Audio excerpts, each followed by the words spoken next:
ചുവന്ന നൂലിലെ അക്ഷരങ്ങൾ അതിലെന്റെ മോഹങ്ങൾ. വളരെയധികം ടയേർഡായിട്ടുള്ളൊരു ഫേസ് ആണ് എൻ്റെത്. അതൊക്കെ നിങ്ങൾ ഇഗ്നോർ ചെയ്യാം. നമുക്ക് വീഡിയോ ആണല്ലോ മുഖ്യം. ഞാനിന്ന് യൂട്യൂബ് ഒക്കെ ഇങ്ങനെ സ്ക്രോൾ ചെയ്ത് നോക്കുമ്പം സീതാലിസം എന്ന് പറയുന്ന ഒരു യൂട്യൂബ് ചാനലിൽ ഒരു പെർട്ടിക്കുലർ വീഡിയോ റിയാക്ട് ചെയ്തിട്ടുള്ളത് കണ്ടു. അപ്പം ആ ഒരു വീഡിയോ കണ്ടപ്പം യെസ്, അത് ആൾക്കാർ തിരിച്ചറിയേണ്ട കുറച്ച് കാര്യങ്ങളുള്ള ഒരു വീഡിയോ തന്നെയാണ് എന്ന് എനിക്കും തോന്നി. അതുകൊണ്ടാണ് ഈ ഒരു വീഡിയോ ഞാനിവിടെ പോസ്റ്റ് ചെയ്യുന്നത്. അപ്പം എന്തായാലും നമുക്ക് വീഡിയോയിലേക്ക് പോകാം. എല്ലാവർക്കും എൻ്റെ പുതിയൊരു വീഡിയോയിലേക്ക് സ്വാഗതം.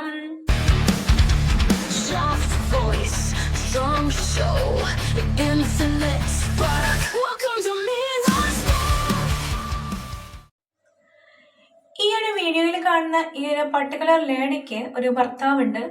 ആ ഒരു ഭർത്താവിന് ഫോണോ സോഷ്യൽ മീഡിയയോ കാര്യങ്ങളോ ഒന്നും അറിവില്ലാത്ത ഒരാളാണ്. അതായത് ഒരു സാധാരണ കൂലിപ്പണിക്കാരനാണ് ഈ ഒരു പർട്ടിക്കുലർ ലേഡിയുടെ ഭർത്താവ്. സോ ഭാര്യ ഇങ്ങനെയുള്ള കാര്യങ്ങൾ, ഇങ്ങനെയുള്ള വീഡിയോസ് ഒക്കെ സോഷ്യൽ മീഡിയയിൽ പോസ്റ്റ് ചെയ്യുന്നുണ്ട് എന്നുള്ള കാര്യമൊന്നും ഈ ഒരു പാവപ്പെട്ട ഭർത്താവിന് അറിയില്ലായിരുന്നു. ആ ഒരു മനുഷ്യനോട് ഇതിനെക്കുറിച്ച് കണ്ട വേറൊരാള്, അയാളുടെ ഫ്രണ്ട് തന്നെ ആയിരിക്കണം, പറഞ്ഞു കൊടുത്തപ്പോ ഭാര്യയോടൊന്ന് ചോദ്യം ചെയ്യുകയും ചെയ്തപ്പം നിങ്ങൾ നിങ്ങളുടെ പണി നോക്ക്, എനിക്ക് ഇഷ്ടമുള്ളത് ഞാൻ ചെയ്യും എന്ന് പറഞ്ഞിട്ട് കാലുയർത്തി അയാളുടെ നാവിക്കിട്ട് ഒരു തൊഴി കൊടുത്തിരുന്നു. അതിനെ തുടർന്ന് ഒരാഴ്ചയോളം പാവത്തിന് മൂത്രം പോലും പോയിട്ടുണ്ടായിരുന്നില്ല എന്നാണ് പറയപ്പെടുന്നത്. അങ്ങനെ ഒരു കമന്റാണ് നിങ്ങളിവിടെ കാണുന്നത്. സോ ഒന്ന് നോക്കണം. സ്വന്തം കുടുംബമോ കുട്ടികളെയോ ഒന്നും പരിഗണിക്കാതെ ഇങ്ങനെ ഇത്ര ആഭാസകരമായിട്ടുള്ള രീതിയിൽ എന്തിനാണ് ഇവര് പോസ്റ്റ് ചെയ്യുന്നത് വീഡിയോസ്? റീച്ചിന് വേണ്ടിയിട്ടാണോ? ഫേമസ് ആവാൻ വേണ്ടിയിട്ടാണോ? നാലാളുടെ മുമ്പിൽ അറിയപ്പെടാൻ വേണ്ടിയിട്ടാണോ? അങ്ങനെയാണെങ്കിൽ നല്ല രീതിയിൽ വീഡിയോസ് പോസ്റ്റ് ചെയ്തൂടെ? നല്ല എന്തൊക്കെ കണ്ടന്റുകൾ ഉണ്ട് നമുക്ക് പോസ്റ്റ് ചെയ്യാനായിട്ട്?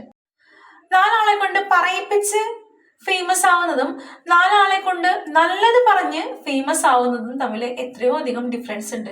നമുക്കിവിടെ കാണാൻ പറ്റും എത്രയോ ഫാമിലീസ് ഈ ഒരു യൂട്യൂബ് എന്നുള്ള ഒരു സോഷ്യൽ മീഡിയ, അല്ലെങ്കിൽ ഏതൊരു സോഷ്യൽ മീഡിയ ആയിക്കോട്ടെ, നല്ല രീതിയിൽ പോസ്റ്റുകൾ ചെയ്തിട്ട് വീഡിയോസ് ഒക്കെ പോസ്റ്റ് ചെയ്തിട്ട് അതിലൂടെ വ്യൂസും ലൈക്കും കമന്റും ഒക്കെ കിട്ടി അതിലൂടെ ഒരു വരുമാന മാർഗം കണ്ടെത്തുന്ന എത്രയോ നല്ല ഫാമിലീസ് ഉണ്ട്.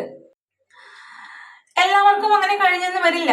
പക്ഷെ എന്നാലും നമ്മള് അത്യാവശ്യം നല്ല രീതിയിൽ ശ്രമിച്ചാല് ഒരു ദിവസം നമ്മൾക്കും അത് കഴിയും എന്നുള്ള വിശ്വാസത്തോടു കൂടി ശ്രമിച്ചുകൊണ്ടിരിക്കുക. അല്ലാതെ ഈ ഒരു പെർട്ടിക്കുലർ ലേഡി ഇങ്ങനെയൊക്കെ എന്താ പറയാ, വളരെയധികം വൃത്തികെട്ട ആഭാസകരമായിട്ടുള്ള രീതിയിൽ വീഡിയോസ് ചെയ്യുമ്പം എന്താണ്, അതായത് വീട്ടുകാരെയും നാട്ടുകാരെയും കൊണ്ടൊക്കെ പറയിപ്പിക്കുക, അത് മാത്രമാണ് ആ വീട്ടിലുള്ള ബാക്കിയുള്ള ആൾക്കാർക്ക്, ഇനി ഭർത്താവിനായിക്കോട്ടെ മക്കൾക്കായിക്കോട്ടെ, പുറത്തിറങ്ങി തലയുയർത്തി നടക്കാൻ പറ്റാത്ത അവസ്ഥയാണ് ഈ ഒരു ലേഡി ഉണ്ടാക്കുന്നത്. ഇതുപോലെ തന്നെയായിരുന്നു രേണുസുതിയും ആദ്യത്തെ പ്രാവശ്യം വീഡിയോയിൽ വന്നിട്ടുണ്ടായിരുന്നത്. അതായത് ആളുകളുടെ ഇടയിൽ ഒരു ഓളം സൃഷ്ടിച്ചത് ഇതുപോലത്തെ ഒരു അത്യാവശ്യം റൊമാൻറ്റിക് ആയിട്ടുള്ള, കണ്ടാൽ നമ്മൾ നോക്കി പോകുന്ന ഒരു തരത്തിലുള്ള വീഡിയോ ആയിട്ടായിരുന്നു രേണുസുതി രംഗത്ത് വന്നിട്ടുണ്ടായിരുന്നത്. പക്ഷെ അത് അവരുടെ ഉപജീവന മാർഗത്തിന് വേണ്ടിയായിരുന്നു. കാരണം അവരുടെ ഭർത്താവ് മരിച്ചുപോയി, അവർക്ക് 2 മക്കളുണ്ട്, മുന്നോട്ട് പോകാൻ ഒരു അവസ്ഥയും ഇല്ലാതിരുന്നപ്പോൾ സോഷ്യൽ മീഡിയ ഒരു വരുമാന മാർഗമായി കണ്ടിട്ടാണ് രേണുസുതി ഇതിലൂടെ വരുമാനം കണ്ടെത്തിയിരുന്നത്. അങ്ങനെയാണെങ്കിൽ കുഴപ്പമില്ല. അതായത് ഭർത്താവില്ലാതെ, അല്ലെങ്കിൽ ഭർത്താവിന് എന്തെങ്കിലും പറ്റി കുടുംബത്തിൽ യാതൊരു വിധത്തിലും പുറത്തുപോയി ജോലിയൊന്നും ചെയ്യാൻ പറ്റാത്തൊരവസ്ഥയിലാണ് നിൽക്കുന്നതെങ്കിൽ ഇങ്ങനെയൊക്കെ പോസ്റ്റ് ചെയ്തിട്ട് അത്യാവശ്യം റീച്ചും കാര്യങ്ങളും ഉണ്ടാക്കി അതിലൂടെ ഒരു വരുമാന മാർഗം കണ്ടെത്താനാണ് ഇവർ ശ്രമിക്കുന്നതെങ്കിൽ ഓക്കെ, നമുക്ക് കുറ്റം പറയാൻ പറ്റില്ല. പക്ഷെ അതിങ്ങനെയല്ല. ഇവിടുത്തെ കാര്യം ഇങ്ങനെയല്ല. ഡെയിലി ജോലിക്ക് പോകുന്ന ഭർത്താവിന് ഈ ഒരു ഭാര്യ വീട്ടിൽ നിന്ന് കാണിക്കുന്ന കാര്യങ്ങളൊന്നും അറിയില്ല. ഒന്ന് നോക്കണേ. ഭർത്താവ് രാപ്പകലില്ലാതെ കഷ്ടപ്പെടുന്നത് ഭാര്യയ്ക്കും മക്കൾക്കും വേണ്ടി തന്നെയല്ലേ? അപ്പോ ആ ഭർത്താവ് പോലും അറിയാതെ അന്യ പുരുഷന്മാരുമായിട്ട് ഇത്രയും അധികം വൃത്തികെട്ട രീതിയിൽ, ആഭാസകരമായിട്ടുള്ള രീതിയിൽ ഇങ്ങനെയൊക്കെ വീഡിയോസ് എടുത്ത് അത് സോഷ്യൽ മീഡിയയിൽ പോസ്റ്റ് ചെയ്യുമ്പം എന്തോരം പേര് ഇത് കാണുന്നുണ്ട്. കാരണം കേരളത്തിലെ ലൈംഗിക ദാരിദ്ര്യം മുതലെടുക്കുകയാണ് ഇവർ ചെയ്യുന്നത്. ഒരു രീതിയിലും ഫേമസ് ആവാൻ കഴിയാത്ത ആൾക്കാര് അവസാന അടവുമായിട്ടാണ് ഈ ഒരു സംഭവം പുറത്തെടുക്കുന്നത്. അതായത് മലയാളികളുടെ ലൈംഗിക ദാരിദ്ര്യത്തെ ഇവർ മുതലെടുക്കുക. മലയാളികൾ എന്നും അല്ല, ഈ ഒരു ലൈംഗിക ദാരിദ്ര്യം എന്ന് പറയുന്നത് എല്ലാ സ്ഥലങ്ങളിലും ഉണ്ട്. ആ ഒരു വ്യക്തികളെ, അത് അങ്ങനെ കാണാൻ ഇൻട്രസ്റ്റ് ഉള്ള ആൾക്കാരെ മുതലെടുത്ത് അതിലൂടെ വരുമാനം ഉണ്ടാക്കാനും അതിലൂടെ ഫേമസ് ആവാനും വേണ്ടിയിട്ട് അല്ല ഒരു അറ്റ കൈ പ്രയോഗമാണ് ഈ ഒരു സംഭവങ്ങളൊക്കെ വീഡിയോ ആയിട്ട് ചിത്രീകരിച്ച് നമ്മൾ ഇങ്ങനെ സോഷ്യൽ മീഡിയയിൽ ഇവരൊക്കെ പോസ്റ്റ് ചെയ്യുന്നത്. ഇതൊരു സിനിമയുടെ ഷൂട്ടിങ്ങോ ഒരു ഷോർട്ട് ഫിലിമിന്റെ ഷൂട്ടിങ്ങോ അങ്ങനെയുള്ള സംഭവങ്ങളൊന്നുമല്ല. ജസ്റ്റ് ഇവർ തമ്മിൽ വളരെ ഇന്റിമേറ്റ് ആയിട്ട് വീഡിയോസ് എടുത്തിട്ട് പോസ്റ്റ് ചെയ്യുന്നു. എന്തിന്? സോഷ്യൽ മീഡിയ റീച്ചിന് വേണ്ടി മാത്രം. ഇങ്ങനെയുള്ള ആൾക്കാർക്കെതിരെ നമ്മൾ റിയാക്ട് ചെയ്യണം. കാരണം ഇപ്പൊ കൊച്ചു കുട്ടികളുടെ കയ്യിൽ വരെ മൊബൈൽ ഫോണും കാര്യങ്ങളും ഒക്കെയാണ്. അപ്പം അവരൊക്കെ ഈ വീഡിയോസ് കാണുന്നുണ്ട്.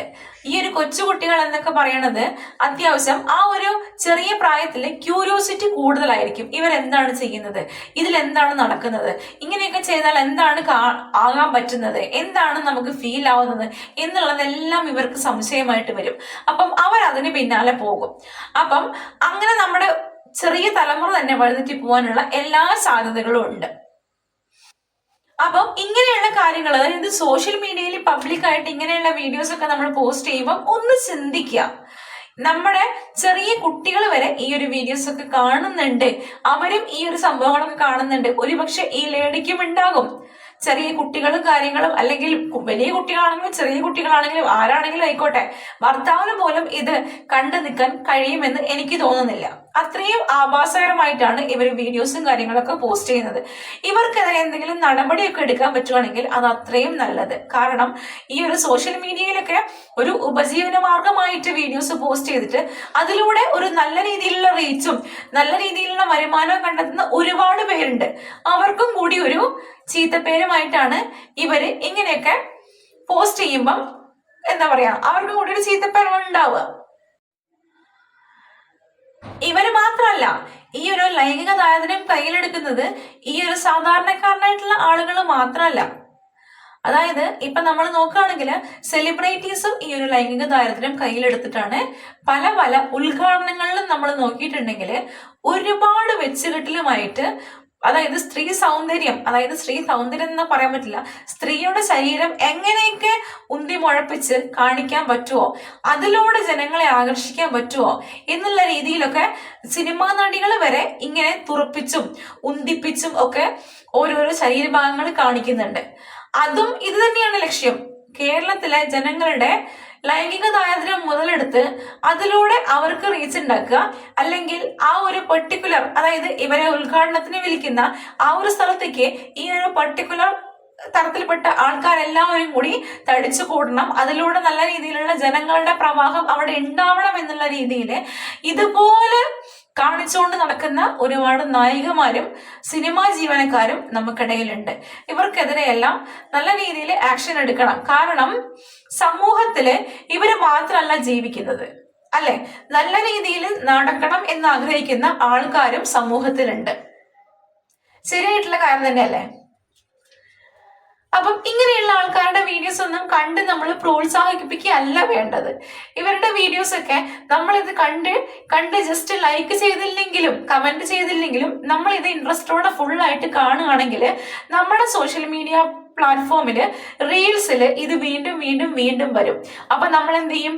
അവരുടെ എല്ലാ വീഡിയോസും നമ്മൾ സ്ക്രോൾ ചെയ്യുമ്പോൾ വരുമ്പോൾ നമ്മൾ കാണുകയാണെങ്കിൽ അവർക്ക് റീച്ചും കിട്ടും, അവർക്ക് അവറും കിട്ടും, അതിലൂടെ അവർക്ക് വരുമാനവും കിട്ടും. അപ്പം ഇങ്ങനെയുള്ള വീഡിയോസ് ഒക്കെ വരുമ്പോൾ നമുക്ക് ഇൻട്രസ്റ്റ് ഇല്ലെങ്കിൽ ജസ്റ്റ് ഡിസ്ലൈക്ക് ചെയ്തിട്ട് പോവാം. ഡിസ്ലൈക്ക് ചെയ്ത് കഴിഞ്ഞ് നോട്ട് ഇൻട്രസ്റ്റഡ് കൊടുക്കുകയാണെങ്കിൽ അവരുടെ വീഡിയോസിനൊന്നും ഒരു റീച്ചും കിട്ടില്ല. അതുകൊണ്ട് തന്നെ എങ്ങനെയുള്ള വീഡിയോസ് പോസ്റ്റ് ചെയ്താലും പിന്നീടുള്ള അവർക്ക് ഈ ഒരു യൂട്യൂബിന്റെ ഒക്കെ അൽഗോരിതം നോക്കുകയാണെങ്കിൽ നമ്മൾ ഡിസ്ലൈക്ക് പിന്നെ നോട്ട് ഇൻട്രസ്റ്റഡ് ഒക്കെ കൊടുക്കുകയാണെങ്കിൽ ഈ ഒരു വീഡിയോസ് ഒന്നും യൂട്യൂബ് റെക്കമെൻഡ് ചെയ്യില്ല. അതിലൂടെ തന്നെ അവരുടെ വ്യൂസും കാര്യങ്ങളൊക്കെ കുറയും. അതുപോലെയൊക്കെ നമുക്ക് ഇവരോട് ചെയ്യാൻ പറ്റുള്ളൂ. അല്ലാതെ നമ്മൾ ഇവരെ പോയി ഉപദേശിക്കുകയൊക്കെയാണ് ചെയ്യുന്നതെങ്കിൽ അത് നമ്മൾ ശത്രുക്കളായി മാറും, അല്ലെങ്കിൽ നമ്മൾ എന്തോ കുറ്റം ചെയ്ത പോലെ ആക്കി അവർ സമൂഹത്തിൽ തീർക്കും നമ്മളെ. അതുകൊണ്ട് ഇവരോടൊക്കെ ഇങ്ങനെ മാത്രമേ നമുക്ക് പ്രതികരിക്കാൻ പറ്റുള്ളൂ എന്നാണ് എൻ്റെ ഒരു അഭിപ്രായം. അപ്പം നിങ്ങളുടെ അഭിപ്രായം എന്താന്ന് വെച്ചാൽ ഒന്ന് കമന്റായിട്ട് രേഖപ്പെടുത്തിക്കോളൂ. എൻ്റെ ചാനലിലെ വീഡിയോസ് ഒക്കെ ആദ്യമായിട്ട് കാണുന്ന ആൾക്കാരാണെങ്കിൽ ചാനൽ ഒന്ന് കയറി നോക്കിയിട്ട് വീഡിയോസ് ഒക്കെ ഇഷ്ടപ്പെടുകയാണെങ്കിൽ സബ്സ്ക്രൈബ് ചെയ്യാനും സപ്പോർട്ട് ചെയ്യാനും മറക്കരുത്. അപ്പം പുതിയൊരു വീഡിയോ ആയിട്ട് കണ്ടുമുട്ടാം എന്നുള്ള ശുഭപ്രതീക്ഷയോട് കൂടിയിട്ട് ഞാൻ ഈ ഒരു വീഡിയോ അവസാനിപ്പിക്കുകയാണ്. പുതിയൊരു വീഡിയോ ആയിട്ട് കണ്ടുമുട്ടാം. ബൈ.